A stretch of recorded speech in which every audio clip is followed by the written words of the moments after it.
ஏய், வாழ்க்கைன்னா என்னன்னு தெரியுமா உங்களுக்கு? பிறப்புக்கும் இறப்புக்கும் இடைப்பட்ட கொஞ்ச நேரத்தை தான் வாழ்க்கைன்னு சொல்லுவாங்க. அந்த கொஞ்ச நேரத்தில் ஒருத்தருக்கு ஒருத்தர் துரோகம் செய்யாமல், கெடுதல் எண்ணாமல், நான் என்று நினைக்காம கூட சேர்ந்து ஒன்றா சந்தோஷமாக வாழ்கிறது தான் வாழ்க்கை. அப்படி வாழ்கிறவன் தான் உண்மையான மனுஷன். இந்த உண்மை உங்களுக்கு என்னைக்கு புரியுதோ அன்னைக்கு என்கிட்ட வாங்க. என் வீட்டு கதவு உங்களுக்காக கட்டாயம் திறந்திருக்கும். இப்போ வழி விடுங்க, நான் என் வழியில் போகிறேன்.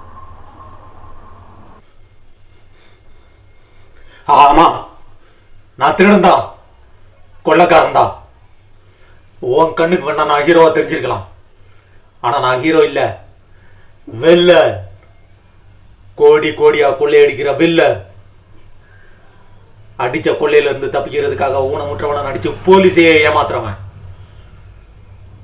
நான் நெருப்போட விளையாடுறவன். நெருப்புக்கு பயப்பட மாட்டேன். ஏன் தெரியுமா? நான் மெழுகுவர்த்தி மாதிரி. நெருப்புக்கு பயந்தா முடியுமா?